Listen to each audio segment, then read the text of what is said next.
कल हमने सिक्योरिटीज़ पढ़ लिया था और सिक्योरिटीज़ मैंने आपको बताया था सेपरेट ब्लॉक है। एक सिक्योरिटी का लॉस दूसरी सिक्योरिटी के गेन में से एडजस्ट हो सकता है और अगर कोई लॉस एडजस्ट नहीं हो सका तो वो कैरी फॉरवर्ड होकर 3 साल तक सिक्योरिटी में से ही माइनस हो सकता है। ठीक हो गया। अच्छा जी, ये हमने कल इसका टेबल पढ़ा था और टेबल पे हमने 4 कॉलम बनाए थे और 4 कॉलम में 3 कॉलम सादा से थे। बस सिक्योरिटी 1 जुलाई 22 से 30 जून 24 के दरमियान खरीदेंगे तो होल्डिंग पीरियड का मसला पड़ जाएगा। ठीक है जी। आपका टेस्ट होना भी डिस्कस नहीं हुआ ना, वो भी होना। ओके, मंडे को मुझे आपने याद कराना, मंडे को इंशाल्लाह वो टेस्ट डिस्कस करेंगे क्लास में। अच्छा जी, ये एक सवाल है। Example, mister Ibtisam is an active tax payer since tax year 2020 has dispose of the following assets in tax year 2025। मैंने आपको कहा था बेचने का साल नहीं देखना, ठीक है। आपने ये देखना है कि डेट ऑफ परचेज कहाँ फॉल कर रही है, क्योंकि डेट ऑफ परचेज ये बात डिसाइड करेगी कि टेबल पे कौन सा रेट लगना है। ठीक हो गया। ओके, चलिए जी, हमारे पास 4 शेयर्स हैं। A B private company, GE unlisted company, shares of R listed companies और share of P listed company.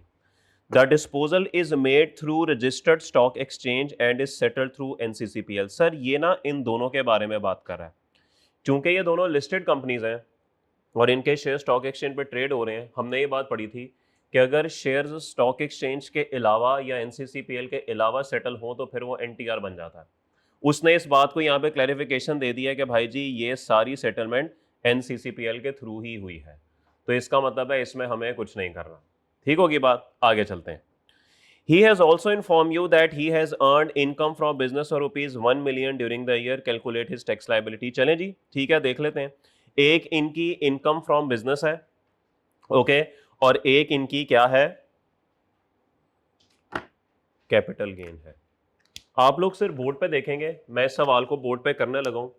सबसे पहले हम भाई साहब का नाम लिखते हैं। सर ये बोर्ड ना खराब हो गया है सारा, इस पर ना अब लिखा नहीं जाता।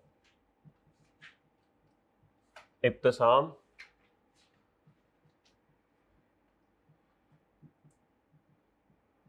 Income and tax thereon. Tax year कौन सा है सर सवाल में? 2025। सवाल में हमें आखिरी लाइन में इनकम फ्रॉम बिजनेस दे दी गई है कितनी? 1 मिलियन की। तो ये तो हम एज इट इज फेस पे लिख लेंगे, लेकिन कैपिटल गेन की हमें वर्किंग बनानी पड़ेगी।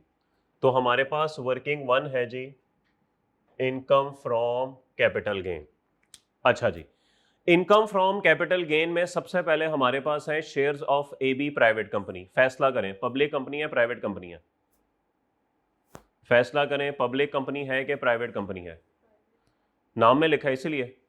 सर ये प्राइवेट कंपनी है, क्योंकि सवाल में कोई ऐसी इंडिकेशन नहीं है जिससे पता लगे कि एबी एक पब्लिक कंपनी है। इसके shares 50% federal government, provincial government, foreign government या किसी ऐसी कंपनी के पास जिसको 100% फॉरेन गवर्नमेंट ने ओन किया हो, या फिर लिस्टेड, कुछ नहीं लिखा हुआ।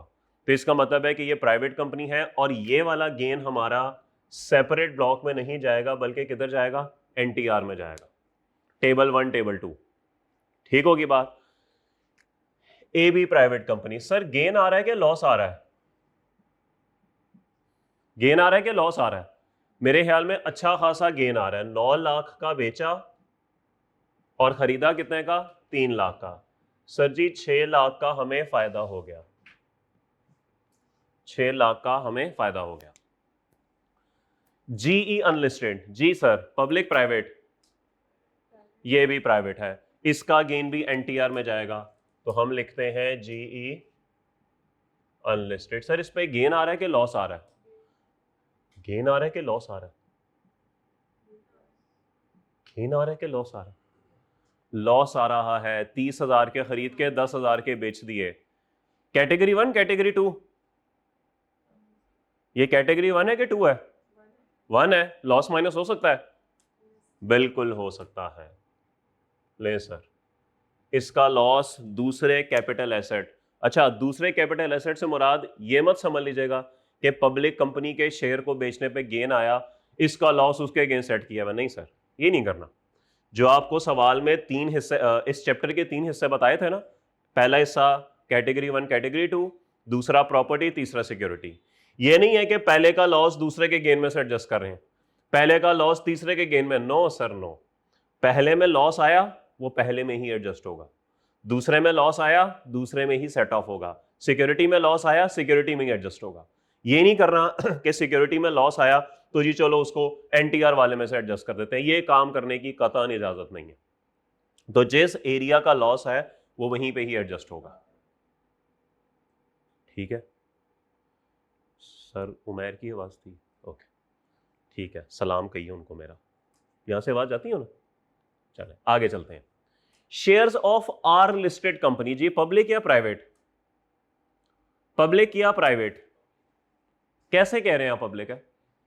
सर लिस्टेड लिखा हुआ है तो ये कौन सी कंपनी है? ये पब्लिक कंपनी है। लिखा हुआ है, मुंह पे लिखा हुआ है लिस्टेड, लिखा हुआ है लिस्टेड, तो बस पब्लिक हो गई। टेंशन। अब आप कहेंगे नहीं सर फीलिंग आ रही है कि पता नहीं है साल के आखिर में भी स्टॉक एक्सचेंज पे थी कि नहीं थी। बस उसने लिस्टेड लिख दिया ना, इसका मतलब है सारी शराइत पूरी होंगी। इतना सोचा ना करें, इतना वहम ना पाला करें, बस ठीक है उसने लिस्टेड लिख दिया, ये पब्लिक कंपनी है। इसका गेन लॉस इसी हेडिंग के नीचे करूं या हेडिंग नहीं बनानी पड़ेगी? हेडिंग नहीं बनानी पड़ेगी क्योंकि ये सेपरेट ब्लॉक है, ये एनटीआर नहीं है, ये सिक्योरिटी है। सिक्योरिटी को कभी भी दूसरों के साथ टोटल नहीं करते। बात समझ आ गई? All okay? चलिए जी, आर लिस्टेड कंपनी। सर जी अभी छोड़ दें इस बात को कि हमने खरीदी कब, अभी हम ना सिर्फ गेन लॉस निकाल रहे हैं। अभी मैं टैक्स लायबिलिटी इसकी नहीं निकाल रहा, तो टैक्स लायबिलिटी जब निकालूंगा ना तब बात करेंगे। ठीक हो गया? सर बताइए कितने का बेचा और कितने का खरीदा? ले सर जी 75,000 का बेचा, 60,000 का खरीदा, 15,000 का मुनाफा हो गया। लेकिन सर एक चीज हम भूल रहे हैं, और वो क्या भूल रहे हैं? वो हम भूल रहे हैं कि हमने पढ़ा था कि जो ट्रांजैक्शन भी स्टॉक एक्सचेंज के थ्रू होगी उसमें से नॉमिनल चार्जेस, याद है 0.5% of sale, 0.5% of purchase minus करने हैं। सवाल कहे या ना कहे आपने माइनस कर देने। तो ये ट्रांजैक्शन उसने नीचे स्पेसिफिकली लिखा हुआ है कि ये ट्रांजैक्शन स्टॉक एक्सचेंज के थ्रू हुई हैं। तो nominal expense, sorry notional expense, I am sorry मैं गलत वर्ड यूज कर रहा था, notional expense. Notional expense minus, वो याद है ना कल पढ़ा था 0.5%, नोशनल एक्सपेंस आपको माइनस करना ही पड़ेगा। अब ये देखें ये कैसे निकलेगा, जरा गौर कर लें। लेस करेंगे आप नोशनल एक्सपेंस। अच्छा दो ऑप्शंस हैं, सेल प्राइस का 0.5% जमा कॉस्ट प्राइस का 0.5%। दोनों पे लगेगा ना? दोनों पे लगेगा। या यूं कर लें, या यूं कर लें, या एक काम और भी हो सकता है, दोनों को टोटल कर लें। 75,000 जमा 60,000 कितना बनता है? 1,35,000। तो सर 1,35 को कर लें मल्टीप्लाई 0.5% से। एक ही बात है ना, एक ही बात है। तो मेरा मशवरा यह है कि इस तरह जरा टाइम लगता है, सेल प्राइस और कॉस्ट प्राइस को टोटल करें, दोनों पे 0.5 लगा दें, क्योंकि जब खरीदा होगा ना 60,000 का तो इतने पे 0.5% खर्चा ब्रोकर को दे दिया होगा। जब बेचा होगा 75,000 का तो इसका 0.5% ब्रोकर को दे दिया होगा। क्या आपको बात समझ आ गई? ठीक होगी बात? ओके बताइए क्या बनता है? 675। और मुझे बता दें कि net gain R listed company पे मुझे कितना हो गया? 14,325, 14,325। अभी सिर्फ गेन निकाला है, अभी टैक्स रेट नहीं देखा, टैक्स रेट बाद में देखते हैं। उसके लिए मुझे टेबल पे जाना पड़ेगा, डेट ऑफ परचेज देखनी पड़ेगी। दूसरी company P listed company, public private?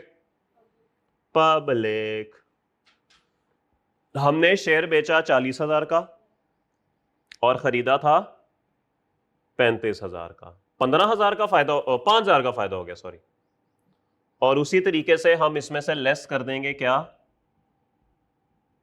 Notional expense. Sir आज इकट्ठा ही कर देते हैं, बेचने पे खरीदने पे दोनों पे 0.5%। फरमाइए सर। 375। तो सर नेट गेन इसका कितना बन गया? और दोनों का गेन कितना बन गया? 14,325 जमा 4,625। 18950 और ये कितना बन गया जी 5,80,000। ले सर, हमने अपने हेड्स की इनकम्स कैलकुलेट कर ली, इन दोनों को मैंने टोटल नहीं किया, दोनों को मैंने टोटल नहीं किया, बल्कि एनटीआर और सेपरेट ब्लॉक को मैंने अलग अलग लिखा हुआ है। इसकी वजह क्या है?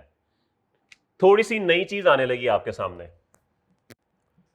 Income from capital gain NTR working 1 5,80,000 है, 5,80,000 है, और सेपरेट ब्लॉक भी ऐड करना पड़ेगा। अभी देखते हैं क्यों। आप थोड़े से परेशान हो चुके होंगे, लेकिन चलें कोई बात नहीं। सर टोटल इनकम आपकी सारी की सारी इनकम होती है, ऐसे ही है दुनिया जहान की इनकम, चाहे वो एग्जेम्प्ट हो चाहे वो टैक्सेबल हो, याद है पढ़ा था। तो ये मेरी सारी इनकम है, चाहे एनटीआर हो, चाहे सेपरेट ब्लॉक हो, चाहे एफटीआर हो, चाहे एग्जेम्प्ट हो, लिखनी सारी है, टोटल में सारा कुछ आना है। समझ गए क्या आंसर आता है?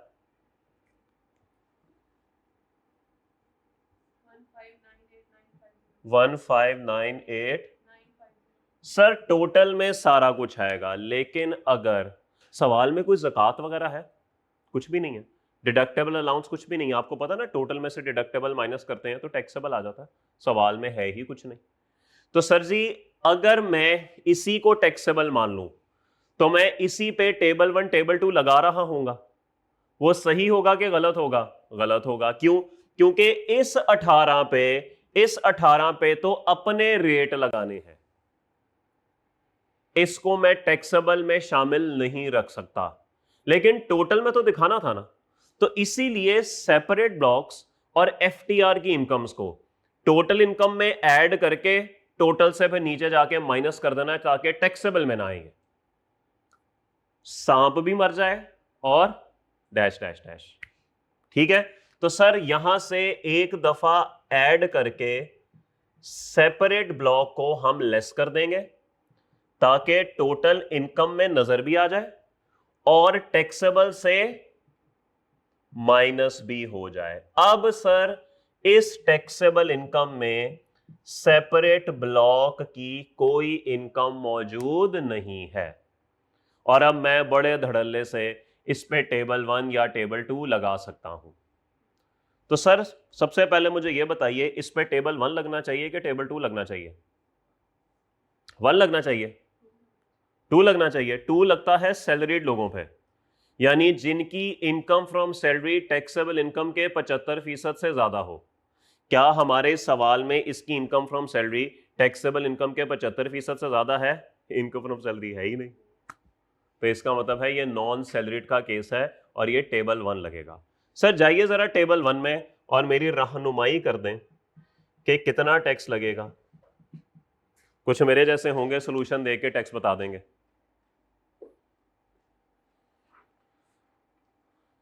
जी फरमाइए, उधर ही रखें सर बोर्ड पे एजाज भाई, मेरी शक्ल देख के इन्होंने करना क्या है।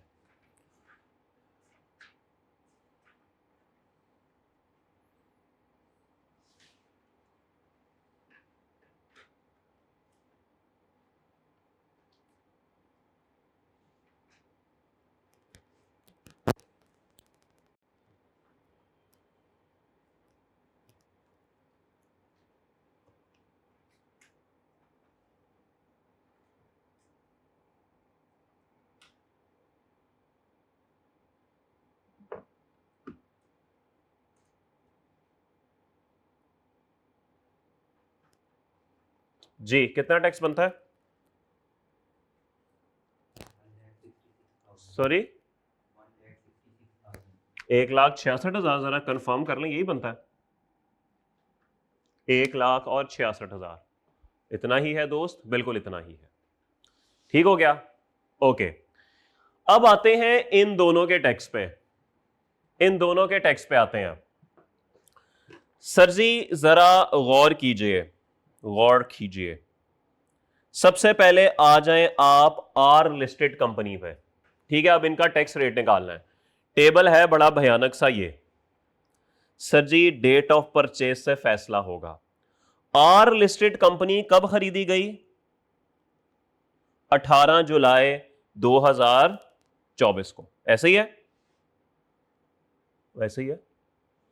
18 जुलाई 24 को जो सिक्योरिटी खरीदी गई वो किस कॉलम में आएगी? मुझे फीलिंग आ रही है कि ये 1 जुलाई 24 के बाद खरीदी गई है।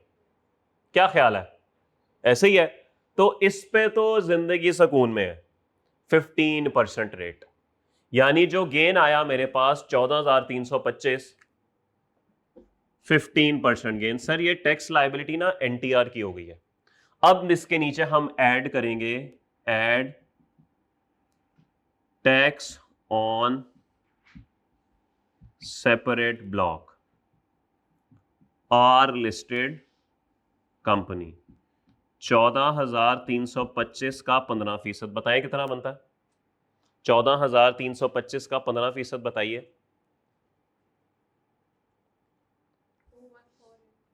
2148, 2,148। ठीक हो गया? All good. अच्छा, अब दूसरी पे आए। दूसरी कब खरीदी गई है?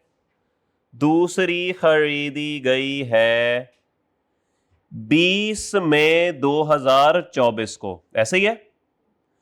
सर ये तो मुझे ना भयानक वाला कॉलम लग रहा है। ऐसे ही है ना? 1 जुलाई 22 के बाद, लेकिन 30 जून 24 से पहले फॉल कर गई इधर। लो जी, अब होल्डिंग पीरियड ढूंढो जाके।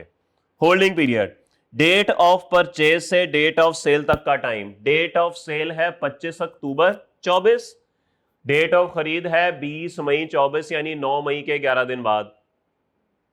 ऐसे ही है। ये तो साल भी नहीं बनता, लेस देन एन ईयर हो गया ना।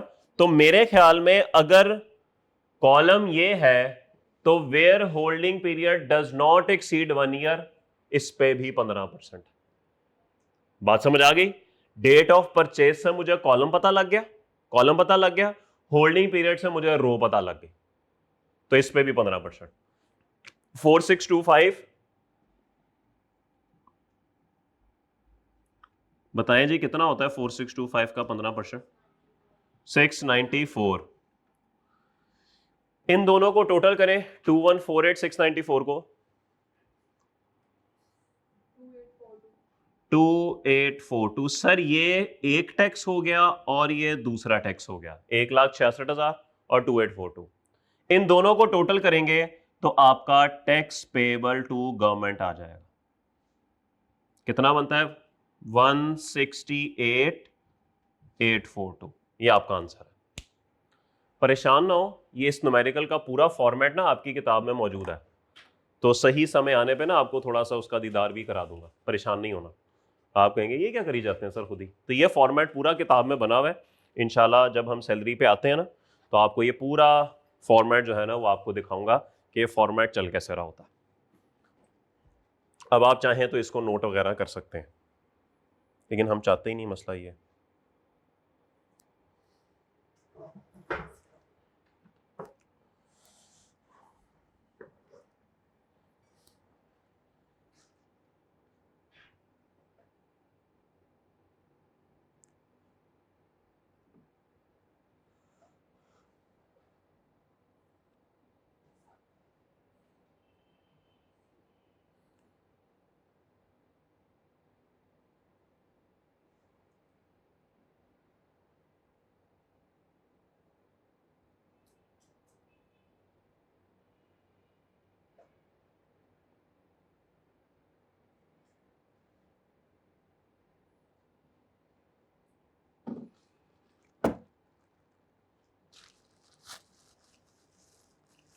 जी सर सब अच्छा है, चलें आगे कि ना चलें? नहीं बोलेंगे? वो कोई दुख है जिंदगी में, वो जालिमों, कोई मसला मसाइल है? नहीं बोलेंगे, फिर नहीं बोलेंगे, फिर खामोश है। यार कोई टेंशन है? Okay bro.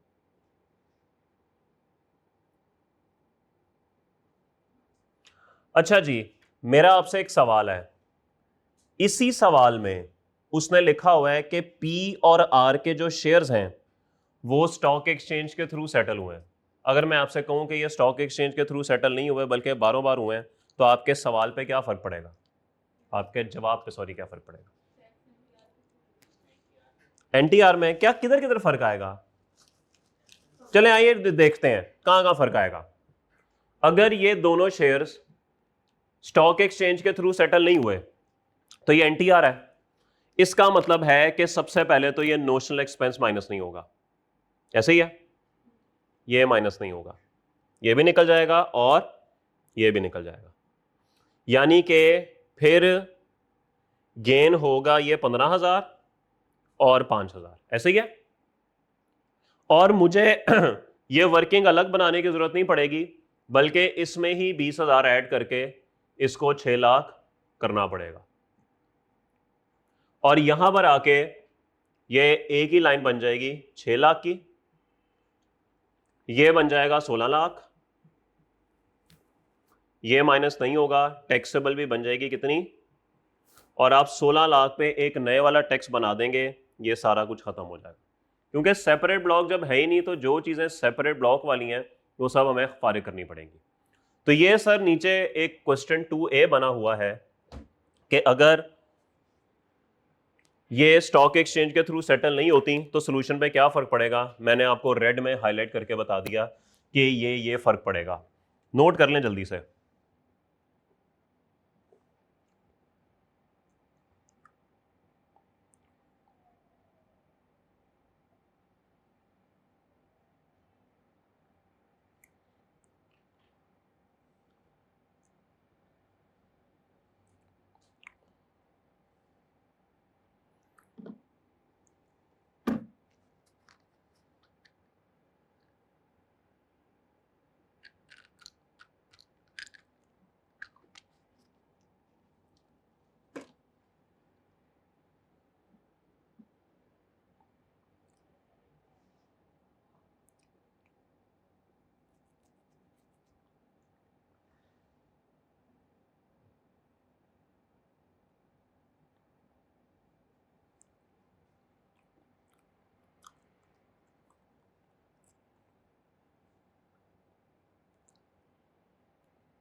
जी सर, ऑल गुड, ओके। आगे चलते हैं। अब एक प्रॉब्लम है, क्या है प्रॉब्लम है सर जी? प्रॉब्लम ये है कि मिसाल के तौर पे मैंने 1 जनवरी को 10 शेयर्स खरीदे 80 रुपए के हिसाब से, 800 के हो गए। उसके बाद मैंने 1 अप्रैल को 30 शेयर खरीदे 100 के हिसाब से, 3,000 के हो गए। ठीक है, ये दोनों मेरी परचेजेज हैं, परचेजेज। ओके, ठीक हो गया, सब अच्छा है। 9 मई को मैंने इसमें से 35 शेयर बेच दिए। बेचे कितने के? लेट्स अज्यूम 200 के बेच दिए, तो ये बनेगा 7,000 रुपया, ऐसे ही है। सवाल ये है कि जब मैं इन 35 शेयर्स की कॉस्ट माइनस करूंगा तो वो कौन से वाली करूं, 80 या 100? 80 या 100? देखें 10 खरीदे थे 80 के हिसाब से, 30 खरीदे थे 100 के हिसाब से। अब जब मैंने ये 35 बेचे तो गेन निकालना है ना, गेन निकालने के लिए कॉस्ट माइनस करनी पड़ेगी। कैसे करूं?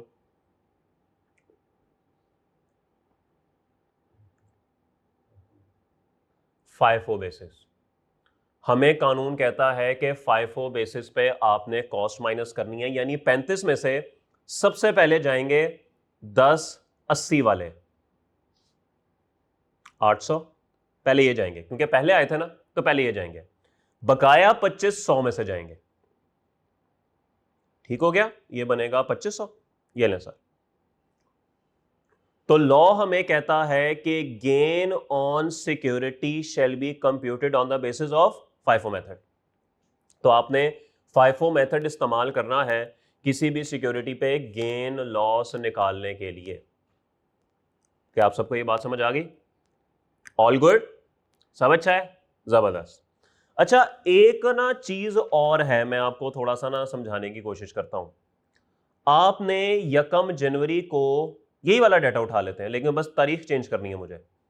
1 जनवरी को आपने 10 शेयर खरीदे 80 के हिसाब से, या आपने खरीदे सुबह 11 बजे और दोपहर 3 बजे उसी दिन आपने 30 शेयर खरीदे 100 के हिसाब से 3000। मैंने पिछली और इस एग्जाम्पल में फर्क सिर्फ ये डाला है कि पिछली एग्जाम्पल में दूसरी ट्रांजैक्शन 1 अप्रैल को हुई थी और इसमें वो ट्रांजैक्शन उसी दिन 1 जनवरी को हुई है, सेम डे। सर अब अगर मैंने 9 मई को शेयर बेचे 35, अब गेन लॉस कैसे निकलेगा? अब कैलकुलेशन के अंदाज बदल जाएंगे। कैसे बदल जाएंगे? अब कहा जाएगा कि अब FIFO नहीं है बल्कि अब वेटेड एवरेज है। तो आप वेटेड एवरेज मेरे से बेहतर जानते हैं। टोटल नंबर ऑफ शेयर्स हो गए 40, टोटल वैल्यू हो गई 3800। तो 3800 को 40 पे डिवाइड करें, बताएं क्या आंसर आता है? बताएं क्या आंसर आता है? 95। तो इस एग्जैक्ट 95। तो इसका मतलब है कि जब आपने ये शेयर 200 के बेचे तो जब इनकी कॉस्ट माइनस करने लगेंगे तो वो 95 होगी। ऐसा क्यों है? देखिए सर, वैसे तो लॉ में लिखा यही हुआ है कि आपने FIFO बेसिस पे चलना है, लेकिन सर प्रॉब्लम बताऊं क्या है? पहले ये काम ना मैनुअल होता था, मैंने कल आपको सारी बात बताई थी, लेकिन जब से ये इदारा आया ना NCCPL, सारे गेन लॉस ना ऑटो कैलकुलेट होते हैं। अब यहाँ पे ना आप लोग बड़ा मेरे से सवाल करते हैं कि सर AI आ गई है तो बताइए कि इंसान रिप्लेस तो नहीं हो जाएगा। मैं ज़रा आपको बताता हूँ कि कंप्यूटर के कारनामे क्या है। सर जी, कंप्यूटर के अंदर जब सॉफ्टवेयर बना ना, जारी बात है, अब ये कोई बंदा मैनुअल बैठ कर थोड़ी कैलकुलेशन कर रहा होता है। NCCPL में एक सॉफ्टवेयर बड़ा हैवी किस्म का लगा हुआ है जो कि हर बंदे की गेन लॉस कैलकुलेशंस कर रहा है। सर जब ये सॉफ्टवेयर बना ना तो उन्होंने उसके अंदर FIFO ही डाला, FIFO बेस। लेकिन सॉफ्टवेयर जो है ना वो डाटा उठाता है तारीख से। अब पहला सिनेरियो पे आए। पहले सिनेरियो में क्या हुआ होगा? जब आपने 9 मई को शेयर बेचे होंगे ना 35, सिस्टम ने बैक एंड पे खुद जाके देखा होगा इसने ये 35 शेयर खरीदे कब। उसने देखा होगा एक ट्रांजैक्शन 1 जनवरी को ही, उसने 10 शेयर वहां से उठा लिए 800 के। फिर उसने देखा दूसरी ट्रांजैक्शन 1 अप्रैल को ही, उसने बकाया 25 शेयर वहां से उठा लिए। समझ आ गई? डेट की बेस पे उसने डाटा उठा लिया।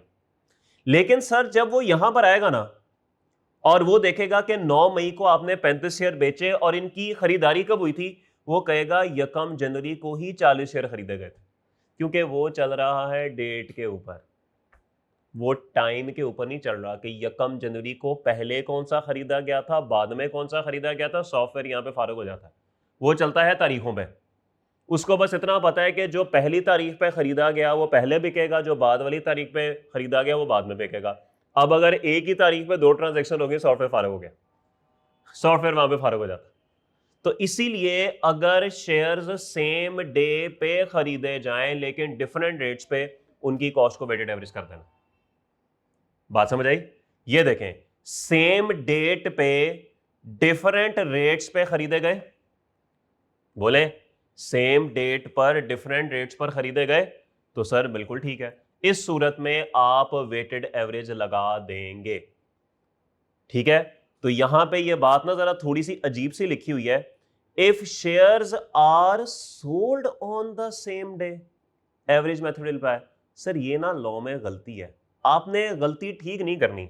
आप यहां पे कहीं साइड पे लिख दें कि यहां पे ना परचेज होना चाहिए था, कि अगर शेयर्स सेम डे पे परचेज हुए तो एवरेज मेथड लगेगा।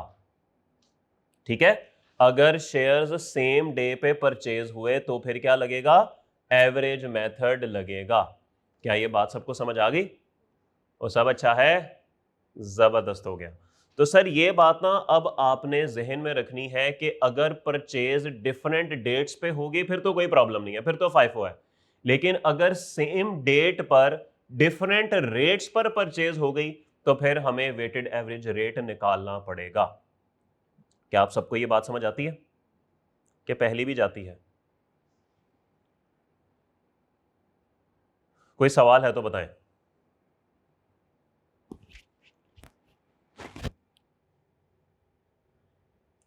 ठीक है, जरा 2 मिनट साथ वाले से गुफ्तगू कर लें, फिर आगे चलते हैं। छोटी सी ब्रेक है, छोटी सी।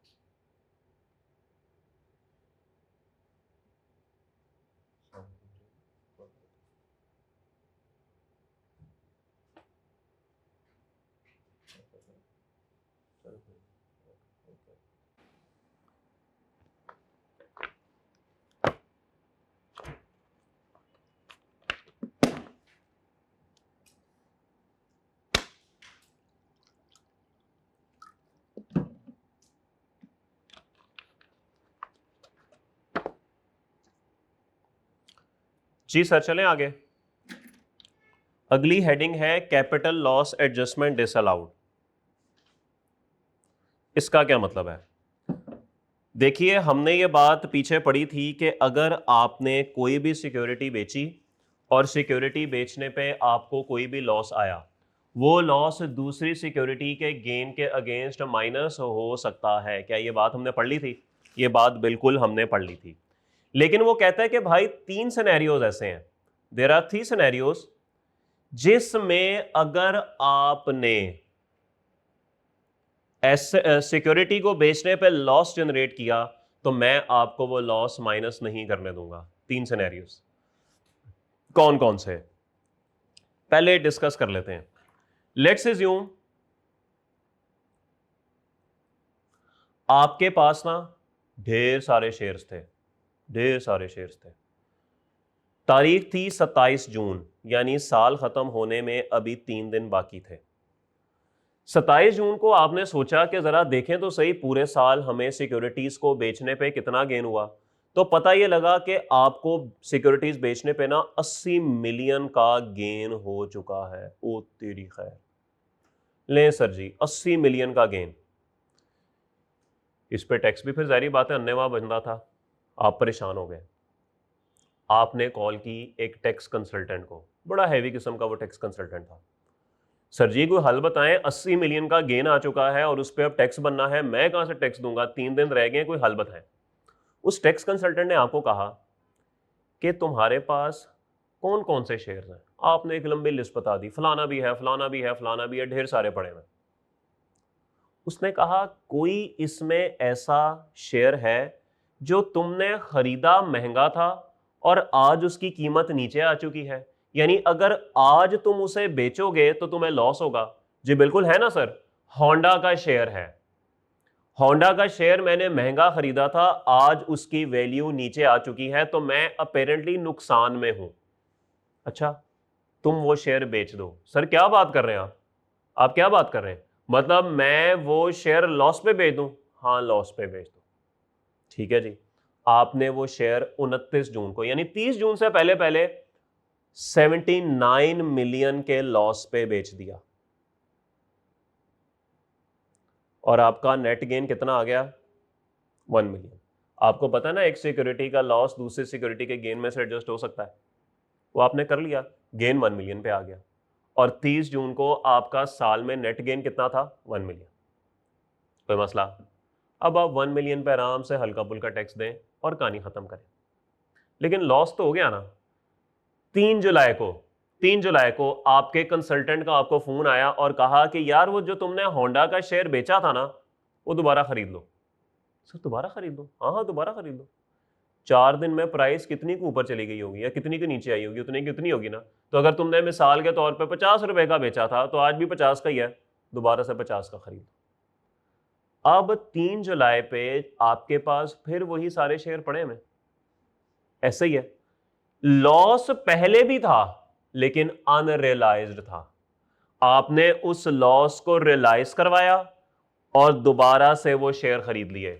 आपकी बास्केट पे, आपकी जेब पे यकीन करें कोई फर्क नहीं पड़ा। जरा 2 मिनट के लिए जूम करें, आपको 80 मिलियन का गेन आ रहा है, मैंने आपको शेयर 50 रुपए का बेच दिया नुकसान पे, शेयर आपके पास चले गए, 50 रुपए मेरे पास आ गए। ऐसे ही है, 4 दिन के बाद मैंने कहा पकड़ो अपने 50 रुपए वापस और मेरा शेयर मुझे वापस कर दो। आपने 50 लेके शेयर वापस कर दिया, मैं वापस उसी जगह पे आके खड़ा हो गया जहां पे मैं पहले था। मेरी सेहत पे कोई फर्क पड़ रहा है? कुछ भी नहीं पड़ रहा, लेकिन लॉस देखें सारा एडजस्ट हो रहा है। क्या ये बात समझ आई? इसको कहते हैं वॉश सेल। ये देखें वॉश सेल, कि अगर आपको किसी सिक्योरिटी को बेचने पे लॉस आ रहा था और आपने सिर्फ और सिर्फ अपना गेन कम करने के लिए उस शेयर को बेच दिया और लॉ ने यहां पे 1 महीने का टाइम दिया है और 1 महीने के अंदर अंदर दोबारा खरीद लिया ना, तो फिर मैं ये समझूंगा कि आपने ये मेरे साथ 2 नंबरी की है। तो इट मींस कि आपका मकसद शेयर बेचना नहीं था बल्कि गेन को कम करना था, टैक्स को छुपाना था। बात समझ आ गई? इसकी कानून इजाजत नहीं देता। यानी कि if investor sustains loss on disposal of a security, अगर किसी इन्वेस्टर को सिक्योरिटी को डिस्पोज ऑफ करने पे लॉस आ जाए और 1 महीने के अंदर अंदर, मैंने तो आपको 4 दिन के अंदर ही ट्रांजैक्शन करा दिया ना, 1 महीने के अंदर अंदर भी आपने कर दी ना, वो या उसकी कोई रिलेटेड पार्टी, को बीवी बच्चा बहन भाई, परचेजेस द सेम सिक्योरिटी, आपने सेम होंडा का शेयर बेच के सेम ही होंडा का शेयर खरीद लिया, maintaining the portfolio. Sir portfolio होता है आपके पास जो कलेक्शन ऑफ शेयर्स होता है ना, इसको पोर्टफोलियो कहते हैं। ठीक है, पोर्टफोलियो कहते हैं। तो आपने अपना पोर्टफोलियो वहीं बरकरार रखा है, आपकी सेहत पे कोई फर्क नहीं पड़ा, बस आपने एक एडजस्टमेंट करनी थी, वो आपने कर ली। तो इसकी कानून इजाजत नहीं देता, इसको कहते हैं वॉश सेल।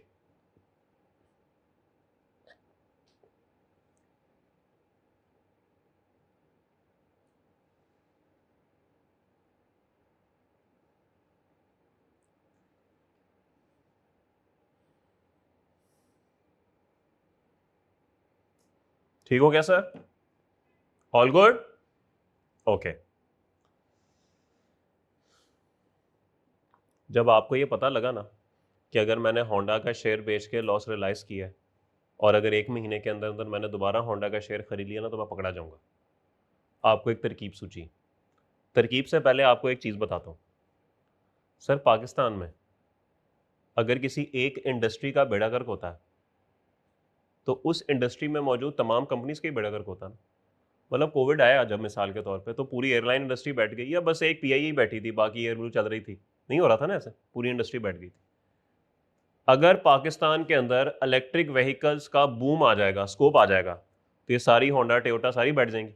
ऐसा तो नहीं होगा कोई एक बैठेगी एक चलना शुरू हो जाएगी, क्योंकि किसी के पास इलेक्ट्रिक व्हीकल है ही नहीं।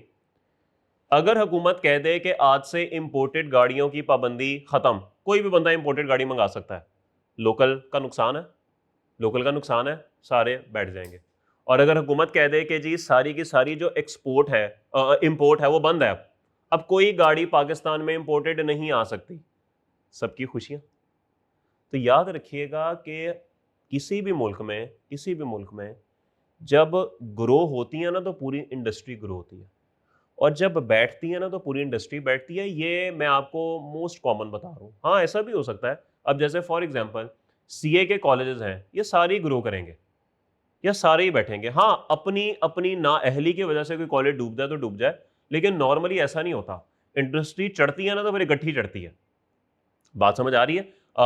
शुगर इंडस्ट्री चढ़ेगी ना तो सारी चढ़ेगी, पेट्रोल वालों का फायदा होगा तो सबका ही होगा, नुकसान होगा तो सबका ही होगा। तो आपने सोचा कि यार देखो मेरा मकसद था गेन कमाना, कहीं से भी आ जाए। अगर मैंने होंडा का शेयर लॉस पे बेच के अपना लॉस सेट ऑफ, अपना गेन सेट ऑफ कर लिया और दोबारा से होंडा खरीद दिया ना, हुकूमत को शक हो जाएगा, ये मुझे पकड़ लेंगे और कहेंगे ये तुमने क्या किया है, ये तो तुमने बस फनकारी किया है। मैं एक काम करता हूं, मैं होंडा का शेयर नहीं खरीदता, मैं ना टोयोटा का खरीद लेता हूं। देखो जो होंडा को गेन आना था वही गेन इनको भी आना है। जो अच्छी खबर होंडा के लिए होनी थी वो इनके लिए भी होनी है। तो चलो मेरा मकसद तो गेन कमाना ही है ना, मैं टोयोटा खरीद लेता हूं। इंडस्ट्री सेम रखता हूं, कंपनी चेंज कर लेता हूं, इंडस्ट्री सेम रखता हूं। इस पे भी मसला है हुकूमत को। हुकूमत कहती है कि in this case tax swap से लाइए, in this case investor who realise loss, आपने जो होंडा का शेयर बेच के लॉस रिकॉग्नाइज किया, लॉस रियलाइज किया, does not repurchase the same security. आप सेम सिक्योरिटी नहीं खरीदते। In this case he chooses another similar security in the same sector. Same sector से मुराद automobile sector. Similar security Toyota, Honda, Suzuki, Kia, Hyundai similar ही है, सारी मिलती जुलती। मेरे लिए तो आप सारे सिमिलर हैं, एक जैसे ही हैं, ऐसे ही है। तो सर सेम सेक्टर की सिमिलर सिक्योरिटी खरीदेंगे, वही नहीं खरीदेंगे, क्योंकि वही खरीदेंगे तो आप वॉच सेल में फंस जाएंगे ना। तो यहां पे वो कहता है कि भाई जी through this he has eliminated tax liability. वो कहता है अगर तुम ऐसी हरकत करते हो ना, तुमने टैक्स लायबिलिटी से तो जान छुड़ा लिया है, लेकिन also maintain the portfolio at the same risk return profile. यार तुम्हारे पोर्टफोलियो पे ना असल में फर्क कोई नहीं पड़ा। जो रिस्क तुम्हें पहले था ना वो आज भी है, और जो फायदा तुम्हें पहले हो सकता था वो आज भी है, क्योंकि इंडस्ट्री सेम है। तो ये भी मना है। ना तो आप सेम शेयर खरीद सकते हैं एक महीने के अंदर अंदर, और ना ही आप सिमिलर शेयर खरीद सकते हैं सेम इंडस्ट्री में एक महीने के अंदर। तो अगर सेम शेयर खरीद दिया तो इसको वॉच सेल कहते हैं, और अगर आपने सिमिलर शेयर खरीद दिया सेम इंडस्ट्री में तो इसको टैक्स स्वैप सेल कहते हैं। सर आपको ये बात समझ आ रही है? सब अच्छा है, ऑल गुड? कोई सवाल? कोई सवाल? ओ बोलो तो सही, सवाल कोई भी हो। हाँ, एक मंथ के बाद खरीद लें फिर उसकी इजाजत है, क्योंकि शायद हुकूमत की नजर में एक महीने के बाद ना कीमतों में रद्दोबदल आ जाता है। तो सेम रेट पे बेच के सेम रेट पे खरीदना, जेब पे फर्क नहीं ना पड़ा, कोई किसी चीज पे कोई फर्क नहीं पड़ा, बस आपका गेन एडजस्ट हो गया, हुकूमत को नुकसान हो रहा है, इसलिए हुकूमत को बुरा लग रहा है। महीने बाद ना कीमतें बदल ही जाती हैं। हाँ ठीक है, नहीं महीने बाद कीमतें ज्यादा डाउन हो जाए, ये अब आपकी किस्मत है, ये अब आपकी किस्मत है कि अगर महीने बाद शेयर्स और नीचे चले जाते हैं तो ठीक है, कोई बात नहीं, उसकी इजाजत दी हुई है, वो फिर आपकी किस्मत पे आ जाती है ना बात। जनाब चले आखिरी पे, आखिरी है जी क्रॉस ट्रेड। सर आपका क्या नाम है? सॉरी, रोशान। एक भाई साहब हैं जिनका नाम है रोशान। सर आपने कभी सोचा है कि एक दिन आपके नाम के साथ एसीए लगेगा? पता है एसीए से क्या बनता है? क्या बनता है? सीए से तो चार्टर्ड अकाउंटेंट बनता है, ए से क्या बनता है? एफसीए से क्या बनता है? कुछ एसीएस होते हैं, कुछ मेरे जैसे बुढ़े एफसीए बन जाते हैं। एसोसिएट चार्टर्ड अकाउंटेंट और फेलो चार्टर्ड अकाउंटेंट। फेलो जरा बुजुर्ग होता है, एसीए एसोसिएट होता है, ठीक है जी। सर आपका क्या नाम है? सर साइम। क्या बंदे लेके आ गए, खैर है? क्या हुआ यार? वो टैक्स का टेस्ट आया अभी? अभी नहीं मिला ना? मैं दे रहा हूँ अभी क्लास के बाद, तो वो अपलोड फौरन कर देना, थोड़ा सा लेट हो गए हम, कर देना। हाँ मैंने आना ही था, अभी बैठे इधर ही बैठे। एक भाई साहब है रोशन के रोशान, रोशान, रोशान सीए, स्पेलिंग गलत है तो माजरत। एक है साइम सीए। ले जी सीए क्वालिफाई हो गया, दोनों का जिंदगी दौड़ में चलते जा रहे हैं, दोनों माशाल्लाह सीएफओ हैं। ये भी सीएफओ बन चुके हैं, ये भी सीएफओ बन चुके हैं। एक ब्रोकर जिसका काम है लोगों के शेयर्स ट्रेड करवाना, और ये खुद भी शेयर्स की खरीदो फरोख्त का काम करते हैं। जिस कंपनी में सीएफओ है ना, वो कंपनी शेयर्स की खरीदो फरोख्त का काम करती है। अच्छा जी, 27 जून सुबह 9 बजे ये दोनों दफ्तर पहुंचे। इन्होंने कहा साल खत्म होने वाला है, क्यों ना चेक करें कि कितना कितना गेन आ रहा है। लेकिन सबसे पहले रोशान साहब ने अपना हिसाब किताब लगाया तो पता लगा कि 250 मिलियन का गेन है इस साल इनकी कंपनी का, जिस पे इनको टैक्स देना पड़ेगा। इसी तरह साइम साहब अपनी कंपनी में बैठे हुए और इन्होंने वहां पे हिसाब लगाया तो पता लगा 200 मिलियन गेन है जो कि टैक्सेबल है, जिस पे इनकी कंपनी ने टैक्स पे करना है। बात समझ आ गई? अच्छा, दोनों बड़े परेशान हैं, समझ नहीं आ रही क्या करें। बॉस ने इनको रखा ही इसीलिए हुआ है कि ये हमारा टैक्स बचाएंगे, जो कि पाकिस्तान में एक मिथ भरी हुई है कि चार्टर्ड अकाउंटेंट होता ही टैक्स बचाने के लिए। पता नहीं है किसने शुरू किया, मुझे तो नहीं समझ आती। एनीवेज, अभी दोनों सोच ही रहे थे तो टेंशन में आके ना रोशान साहब ने अपना मोबाइल निकाल लिया। टेंशन में बंदा मोबाइल ने, चलो रील्स वगैरह देखते हैं। रील देखते देखते ना एक रील इनके सामने आई जिसपे साइम लिखा हुआ था। ऐसे किसी बंदे का नाम था साइम। उस साइम से ना इनको अपना एक दोस्त साइम याद आ गया। इन्होंने कहा यार 2026 में, अब तो ये बात है कि 2070 की, माजरत 2070 में भी आप एसी हैं, माजरत इसके लिए 2070 की। यार 2036 में मेरा एक दोस्त होता था साइम, यार हमने टेक्स्ट की क्लास पढ़ी थी इकट्ठे, यार उसको फोन करते हैं, जरा पूछो तो सही वो है किधर। ले जी, इन्होंने कॉन्टैक्ट लिस्ट निकाली, साइम साहब का नंबर आ गया।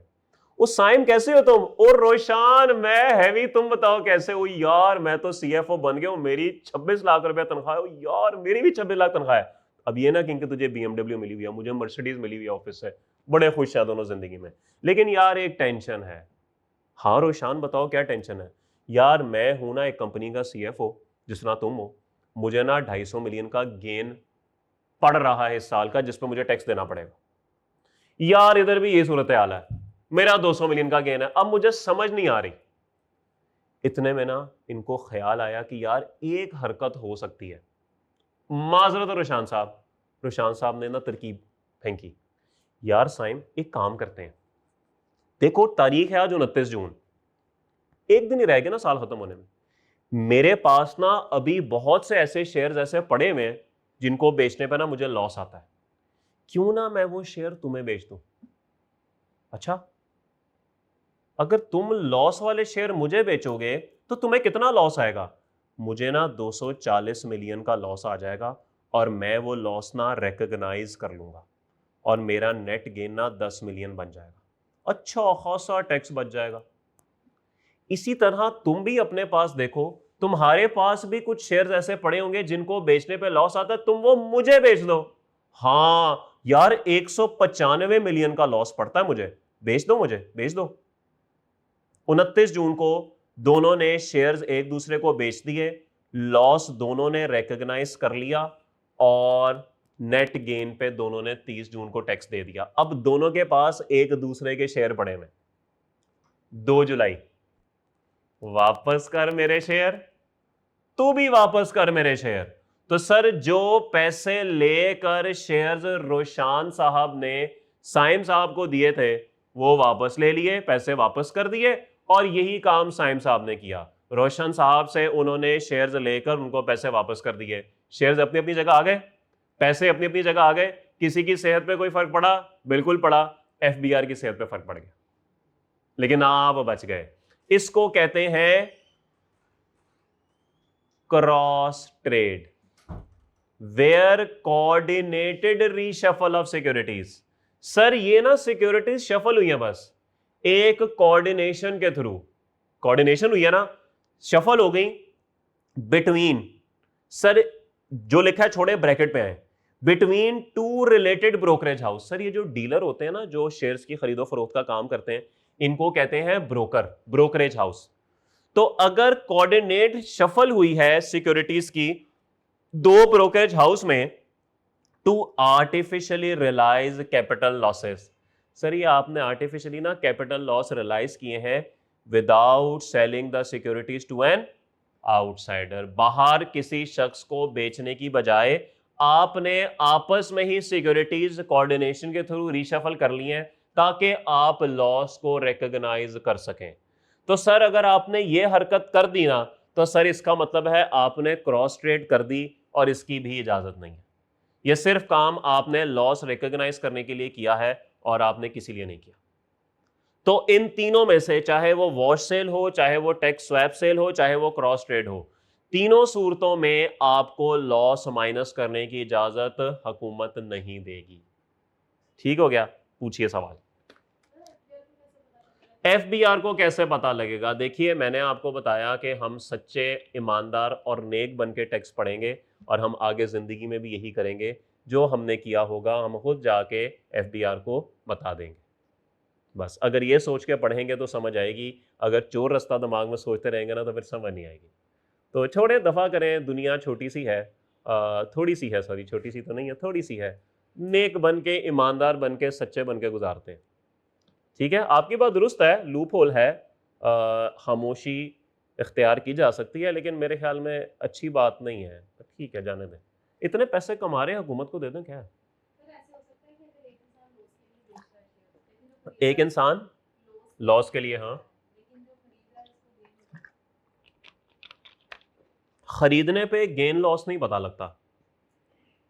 अगर मैंने शेयर बेचे हैं, मैंने खरीद के ही बेचे हैं ना, मेरा गेन लॉस बनता है। आपने तो अभी सिर्फ खरीदे ही हैं, आपका गेन लॉस तो तब पता लगेगा जब आप आगे बेचेंगे। तो इसलिए एक खरीद रहा हो और एक बेच रहा हो, बेचने वाले का तो गेन लॉस होता है, खरीदने वाले का नहीं होता।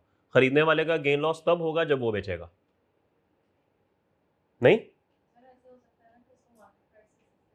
हाँ ये हो सकता है मार्केट प्राइस से सस्ते मिल गए हो, लेकिन अगला सवाल मेरा ये है कि मैं आपको मार्केट प्राइस से सस्ता क्यों बेचूंगा?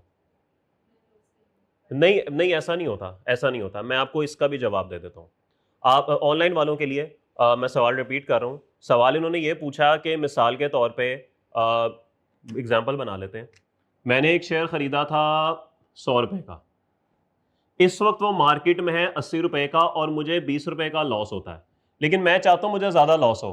मैंने वो शेयर इनको 40 रुपए का बेच दिया 80 की बजाय, और मैंने 60 का लॉस जो है वो रिकग्नाइज कर लिया। हमारे यहाँ पे ना सेक्शन 77 है, जो सर ये बोर्ड सारा फर्क हो गया है। सेक्शन 77 है जो कि चैप्टर 8 में है। चैप्टर 8 में ये बात लिखी हुई है कि जो आपकी सेल प्राइस होती है ना, वो होती है हायर ऑफ एक्चुअल या फेयर मार्केट, जैसे इनकम फ्रॉम प्रॉपर्टी में पढ़ा। तो अगर आप उसको 40 का भी बेच देंगे तो लॉ ने तो उसको 80 का ही कंसिडर कर लेना है, क्योंकि उस वक्त उसकी फेयर मार्केट 80 थी। ये बात आपके पूरे लॉ पे अप्लाई होती है। इवन ये जो शेयर्स मैं कह रहा हूं बेचे बेचे बेचे, इस पे भी ये रूल लगता है, higher of fair market value या फिर एक्चुअल। और अगर आपको याद हो तो इसी चैप्टर के पहले सफे पे एक डब्बा मैंने आपको छुड़वाया था, ये वाला। ये मैंने कहा था इसको बाद में देखेंगे। इसकी पहली लाइन पढ़ें, consideration received shall be total amount received और fair market value whichever is higher. ये मैंने खुद छुड़वाया हुआ है क्योंकि इसका ताल्लुक पास्ट पेपर एक सवाल के साथ है। तो जब मैं आपको वो पास्ट पेपर का सवाल कराऊंगा ना, तो मैं वापस यहां पर आऊंगा फिर, तो मैंने उसके लिए छोड़ा भाई। तो ये नहीं हो सकता कि मैं अपनी मर्जी की कीमत पे आपको शेयर बेच दूं। ज्यादा पे तो बेच दूंगा, हुकूमत खुश होगी। कम पे बेच दिए ना तो फिर हुकूमत कहेगी sorry, fair market value higher of. ठीक, किस में? बिल्कुल खरीद रहे हैं। बेचने पे गेन लॉस निकाला दोनों ने। देखें फॉर एग्जांपल, हम दोनों ने कोऑर्डिनेट रीशफल कर दी। आपने शेयर्स कभी खरीदे थे, मैंने भी शेयर्स कभी खरीदे थे, दोनों ने खरीदे हुए। आपने अपने शेयर मुझे बेच दिए, लॉस आ गया आपको। मैंने अपने शेयर आपको बेच दिए, लॉस आ गया मुझे। बेचने पे लॉस आया है। जो शेयर्स मैंने आपसे खरीदे हैं या जो शेयर आपने मेरे से खरीदे हैं, उस पे भी कोई गेन लॉस नहीं आया। मैंने आपसे शेयर 200 के खरीदे, 2 दिन बाद भी वो 200 के ही होंगे ना। 2 दिन बाद आपको वापस भेज दिया तो 200 माइनस 200 जीरो। उस पे सेहत पे फर्क ही कोई नहीं पड़ा। ठीक है, याद रखिएगा, खरीदने पे कभी भी गेन लॉस नहीं होता, हमेशा बेचने पे होता है। इस पूरे चैप्टर में चाहे वो एनटीआर वाला सेक्शन हो, चाहे वो डिस्पोजल ऑफ रिमूवेबल प्रॉपर्टी हो, चाहे वो सिक्योरिटी हो, हमेशा गेन लॉस बेचने पे होता है, खरीदने पे नहीं होता। और पूछिए सवाल। और पूछिए सवाल।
जी, ऑल गुड जनाब।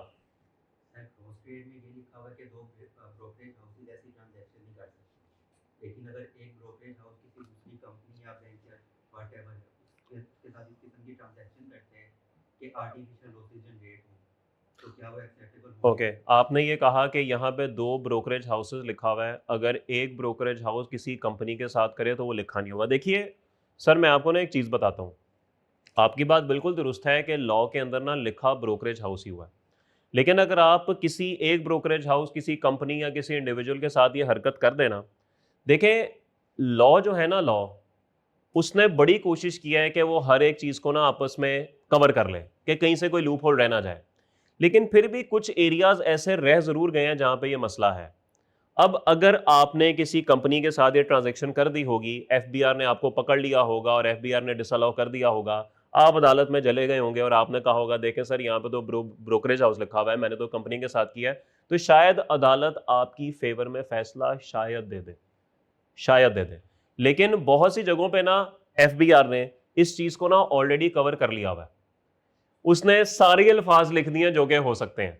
हाँ, यहां पे आपकी बात दुरुस्त है, नहीं लिखा हुआ आप किसी दूसरी कंपनी के साथ या किसी दूसरे इंडिविजुअल के साथ कर लेंगे तो शायद अल्फाज को खेलते हुए आप बच जाएंगे, लेकिन टेक्निकली एथिकली अलाउड वो भी नहीं है।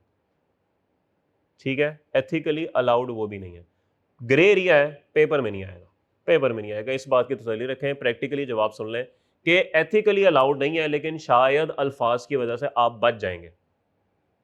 ठीक है, अच्छा, एक मैंने ना यहां पे आपको छुड़वा दिया, two related accounts of the same investor.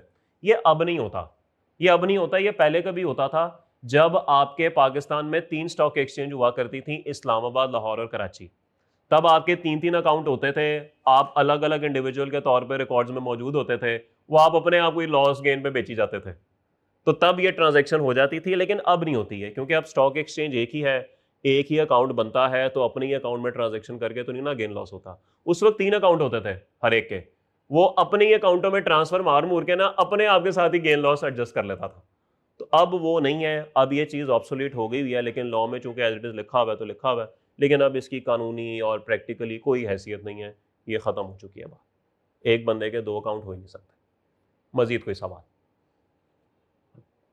सब अच्छा है, ऑल गुड, ठीक है जी। बाकी बातें परसों टेस्ट मैंने भिजवा दिए, इंशाल्लाह वो भी ओके हो गया। अल्लाह हाफिज़।